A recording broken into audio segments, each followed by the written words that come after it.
My mom raised me to distrust all men and went so far as to call the police, just because I started dating my best friend's older brother. Okay, so this is probably going to sound completely insane, but I need to get this off my chest because I'm still processing what happened to me last month. Also, throwaway account because some of my family knows my main Reddit. So for context, I'm 18F and I just graduated high school in May. My mom, Linda, 45F, has been a single parent since I was literally a baby. My dad bounced when I was like 6 months old, and according to my mom, he was a manipulative narcissist who only wanted to use women. I've never met the guy, so I can't really say, but my mom has spent my entire life making sure I know that men are basically the enemy. And I mean my entire life. Like, when I was in elementary school and boys would try to play with me at recess, she'd pick me up and immediately interrogate me about whether they touched me inappropriately or said anything inappropriate. When I got to middle school and kids started having crushes, she sat me down for weekly lectures about how boys only want one thing and how I needed to be smarter than she was at my age. By the time I got to high school, I was basically terrified of talking to any guy my age. My mom had successfully convinced me that every teenage boy was a potential predator just waiting to ruin my life. She'd constantly show me news articles about date rape and teen pregnancy and be like, see? This is what happens when girls trust boys. The crazy part is that I actually believed her for most of my childhood. She was my mom, you know? Why would she lie to me about something this important? But then I met Marcus. So my best friend since middle school is Sophia, 18F, and she has this older brother Marcus, 20M, who's always just been around. He's 2 years older than us, so when we were freshmen, he was a junior and then he graduated and went to community college for automotive tech.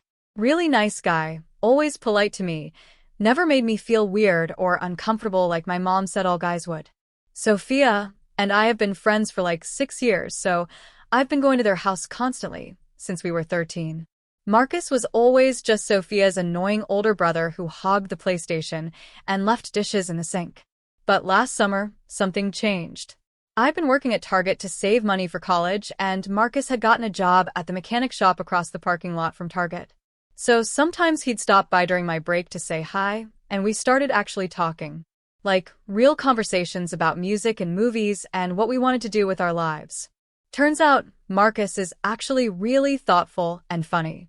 He's not trying to be some macho guy or whatever. He's just normal. He volunteers at the animal shelter on weekends. He's saving money to transfer to a 4-year college for engineering. He brings his mom flowers every Friday just because. Basically, the opposite of everything my mom told me guys our age would be like. So we started texting. Just casual stuff at first, but then it got more frequent. We'd text until like 2 a.m. about random stuff. He'd send me memes that actually made me laugh. When I was stressed about college applications, he'd listen to me vent and give me actually good advice. By Christmas, I had the biggest crush on him, but I was terrified to do anything about it because of everything my mom had drilled into my head. Plus, there was the whole best friend's brother thing, which felt complicated. But then on New Year's Eve, Sophia's family had a party and Marcus and I ended up talking on their back porch while everyone else was inside watching the countdown. And when midnight hit, he asked if he could kiss me. It was literally the most romantic thing that had ever happened to me. Sweet, gentle, perfect. Nothing like the aggressive, predatory behavior my mom had always warned me about. So we started dating. Secretly. I know, secret relationships are usually a red flag. But in this case, it wasn't because Marcus was ashamed of me or trying to hide anything shady. It was because I was genuinely terrified of what my mom would do if she found out. For the past few months, we've been incredibly careful. We only hung out when I was at Sophia's house, which was technically true. We'd text using Snapchat, so there wouldn't be a permanent record. Marcus would never pick me up from my house or anywhere my mom might see us together. And honestly, it was amazing. Marcus is everything my mom said guys weren't. He's respectful. He listens to me. He never pressures me for anything. When I told him I wanted to take things slow physically, he was completely cool with it. No arguments, no guilt trips, just whatever you're comfortable with. He'd surprise me with little things. My favorite coffee drink when I had a rough day at work, tickets to see a band I mentioned liking, just thoughtful stuff that showed he was actually paying attention to me as a person. For the first time in my life, I felt like maybe my mom was wrong about men. Maybe they weren't all monsters waiting to hurt me. But of course, it couldn't last. Last month, my mom went through my phone while I was in the shower. I'd gotten sloppy and had saved some of our Snapchat conversations to my camera roll. Nothing inappropriate, just cute messages and pictures of us hanging out. When I came out of the bathroom, she was sitting on my bed with my phone in her hands and this look on her face like someone had died. "Who is this boy?" she asked, holding up a picture of Marcus and me at the movies. My heart basically stopped. He's Sophia's brother. We're just friends. Friends don't look at each other like this, Casey.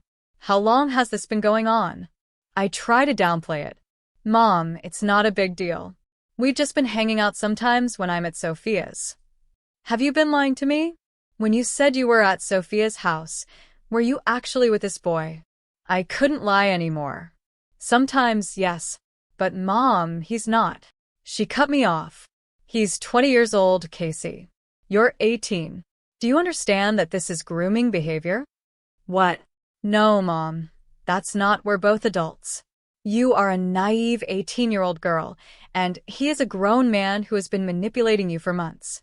This is exactly what I've been trying to protect you from your entire life. The conversation escalated quickly. She started yelling about how Marcus had targeted me, how he'd probably been planning this since I was underage, how Sophia's whole family was probably in on it. Nothing I said could convince her that Marcus was actually a good person who genuinely cared about me. Then she said the thing that made my blood run cold. "I'm calling the police." Mom, no. You can't. There's nothing illegal happening here. Older men who prey on teenage girls are very good at making it seem consensual. The police need to investigate this before he hurts you or some other girl. And she actually did it. She called 911 and told them that her 18-year-old daughter was being manipulated and potentially abused by a 20-year-old man. 2 cops showed up at our house 30 minutes later. I was mortified.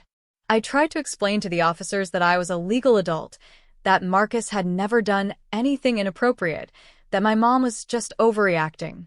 But my mom kept interrupting me, insisting that I was too brainwashed to see the truth.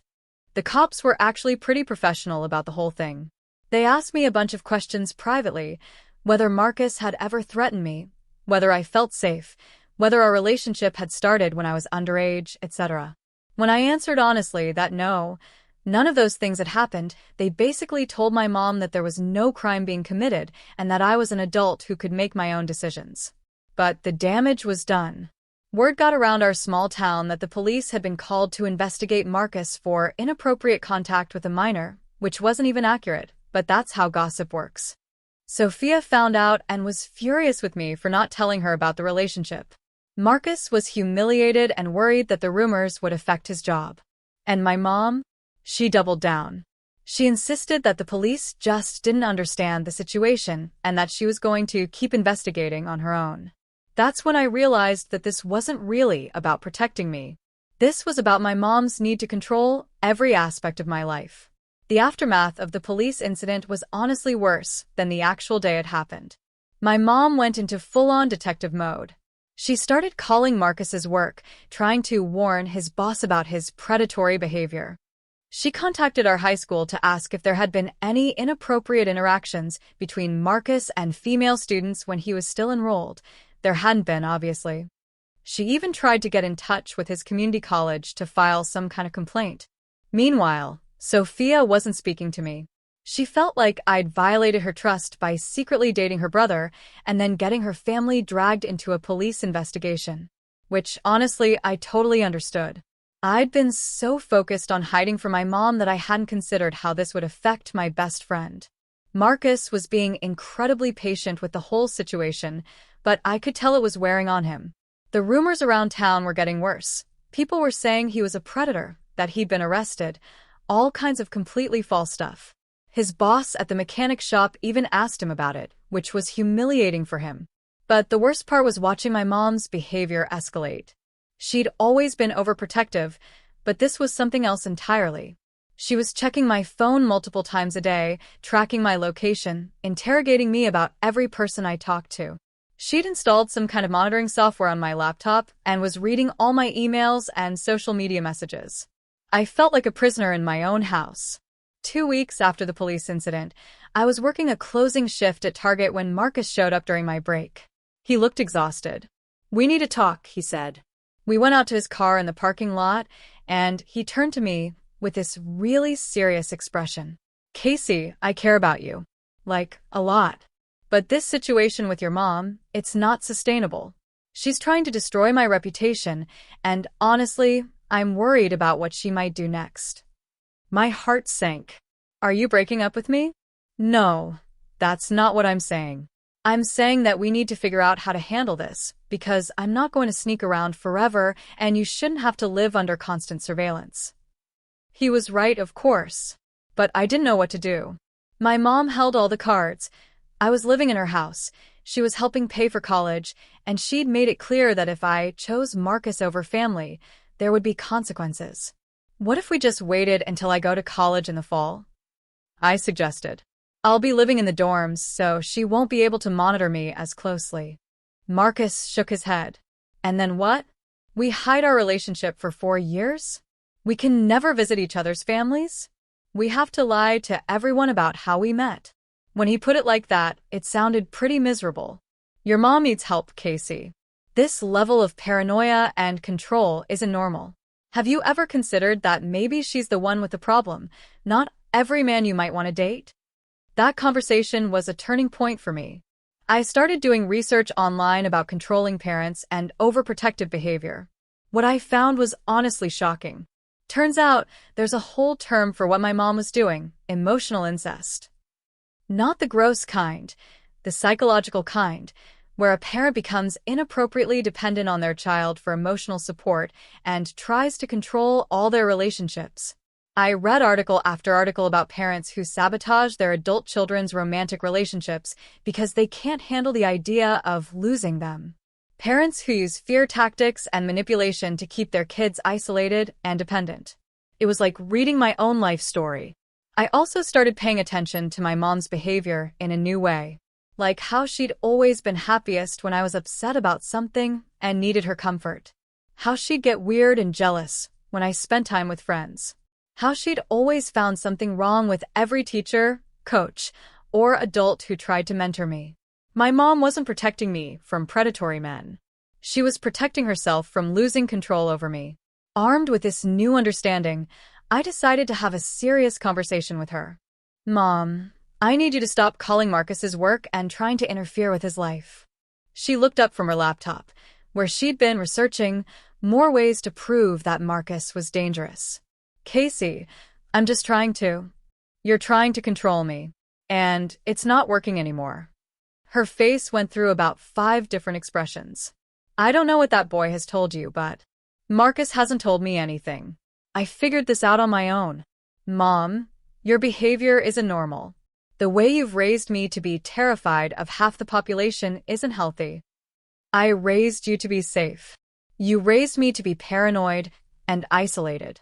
Do you realize that until I met Marcus, I'd never had a real conversation with a guy my age? That I was so scared of men that I couldn't even talk to male teachers or classmates." My mom's face was getting red. "And look what happened the moment you let your guard down.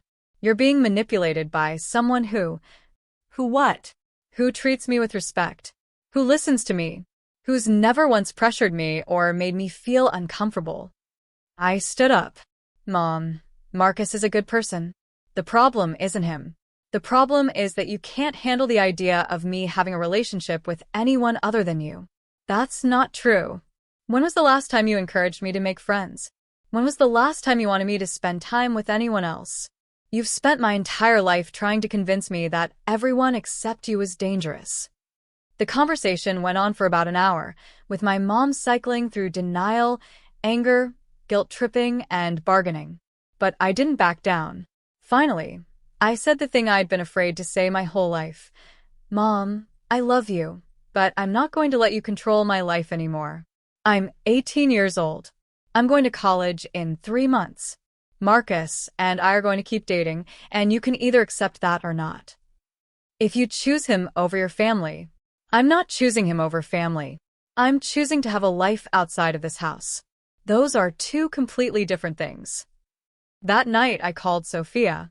I apologized for not being honest with her about the relationship and for the drama that had affected her family. I explained what I'd learned about my mom's behavior and asked if we could talk in person. Sophia was still hurt, but she was willing to listen. When I explained how I'd been raised and why I'd felt the need to keep the relationship secret, she started to understand. Your mom is kind of intense, she admitted. I always thought it was sweet how protective she was, but now that I think about it, some of the things she said to you over the years were kind of messed up. We worked things out. Sophia said she actually thought Marcus and I were a good match, and that she'd been wondering when we were going to figure it out. Marcus and I also had a long conversation about how to move forward. We decided that we weren't going to hide anymore. If my mom couldn't handle me having a boyfriend, that was her problem to solve, not ours. The next time Marcus picked me up from work, he walked me to the front door of my house instead of waiting in the car. When my mom answered the door, he politely introduced himself and asked if he could take me to dinner. My mom was clearly not happy, but with Marcus standing right there being completely respectful and normal, she couldn't really justify calling him a predator. It's nice to meet you, Mrs. Johnson, Marcus said. Casey's told me a lot about you. I'll have her home by 10. After that, things slowly started to get better. My mom still wasn't thrilled about the relationship, but she stopped actively sabotaging it. I think seeing Marcus in person and witnessing how he actually treated me made it harder for her to maintain her fantasy that he was some kind of monster. I also started setting clearer boundaries with my mom. I told her that I wouldn't tolerate her monitoring my phone or computer anymore. I explained that if she wanted to have a relationship with me as an adult, she needed to start treating me like one. It wasn't easy, and there were definitely some rough patches. But by the time I left for college in August, things had improved significantly. Looking back on the whole experience, I'm actually kind of grateful it happened. Not for the drama and humiliation, obviously, but because it forced me to recognize some really unhealthy patterns in my relationship with my mom. I realized that I'd been so focused on being a good daughter that I'd never questioned whether her rules and fears actually made sense. I'd accepted her version of reality, without ever considering that maybe she was wrong about some things. Marcus and I are still together, by the way. We're doing long distance now since I'm at college, but we're making it work. He's planning to transfer to my university next year, which has nothing to do with me and everything to do with their excellent engineering program, though I'm obviously excited about it. My relationship with my mom is a work in progress. We talk regularly, and she's been making an effort to be less controlling. She even asked Marcus about his classes last time he visited, which was a huge step for her. I think she's starting to realize that the choice isn't between keeping me safe and losing me forever. There's actually a middle ground where she can be a supportive parent without trying to control every aspect of my life. To anyone reading this who might be in a similar situation, trust your instincts. If the people around you are telling you that everyone else is dangerous, ask yourself why. Sometimes the person claiming to protect you is actually the one you need protection from. And to parents reading this, your kids are going to have relationships eventually. You can either teach them how to recognize healthy versus unhealthy behavior, or you can try to scare them away from all relationships and watch them rebel against you. I promise the first option works better. My mom's extreme paranoia about men led her to call the police on my perfectly normal boyfriend, which backfired spectacularly and taught me that sometimes the real problem is the person claiming to protect you.